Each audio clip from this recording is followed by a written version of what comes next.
پیاز کاٹتے وقت جس کی آنکھوں میں آنسو نہیں آتے اس کی قسمت اچھی ہوتی ہے۔ جن مردوں کی گردن لمبی ہوتی ہے ان کا نفس ہمیشہ چھوٹا ہوتا ہے۔ عورت کی ناف میں زبان ڈالی جائے تو عورت فوراً فارغ ہو جاتی ہے۔ جس عورت کے پستان پر تل کا نشان ہو تو ایسی عورت مرد کو جلدی دولت مند بنا دیتی ہے۔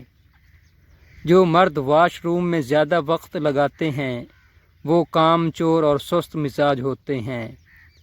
جو عورت بال باندھ کر رکھتی ہے اس میں شہوت زیادہ ہوتی ہے۔ جس مرد کی نظر کمزور ہوتی ہے اس کی منی گاڑی اور طاقتور ہوتی ہے۔ عورت کے منہ میں لونگ رکھ دی جائے تو عورت گرم ہو جاتی ہے۔ جو مرد زیادہ بولتا ہے وہ جماع کے وقت خاموش رہتا ہے اور جلدی فارغ ہو جاتا ہے۔ عورت کی بغل میں اگر مکڑی کا جالا رکھ کر جماع کرو تو حمل ٹھہر جاتا ہے۔ جس عورت کے ہونٹ بڑے ہوتے ہیں اس کی شرمگاہ بھی بڑی ہوتی ہے۔ جس مرد کے ہاتھ سخت ہوتے ہیں ان کا نفس کافی لمبا ہوتا ہے۔ جو عورت نہاتے وقت پیشاب کرتی ہے اس پر کالا جادو جلدی اثر کرتا ہے۔ جو مرد معذور ہوتے ہیں ان کی پہلی اولاد بیٹا ہوتا ہے۔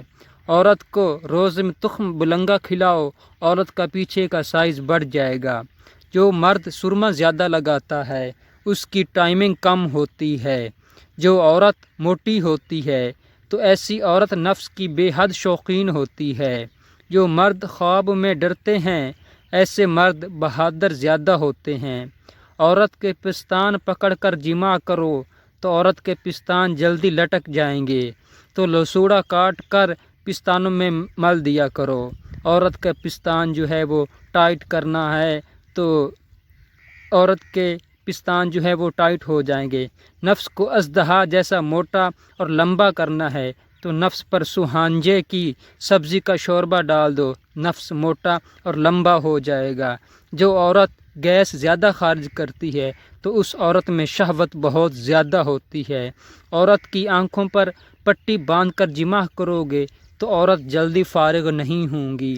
عورت کے پستانوں کو بڑا کرنا ہے تو پستانوں پر فالسے کا شربت لگا دو تو اس عورت کے پستان جو ہیں وہ لٹکنا چھوڑ جائیں گے اور ان کی پستان جو ہیں وہ برقرار رہیں گے۔ تو یہ تھی ہماری آج کی ویڈیو۔ اگر آپ کو ہماری ویڈیو اچھی لگے تو اس ویڈیو کو لائک اور ہمارے چینل کو ضرور سبسکرائب کر دیں۔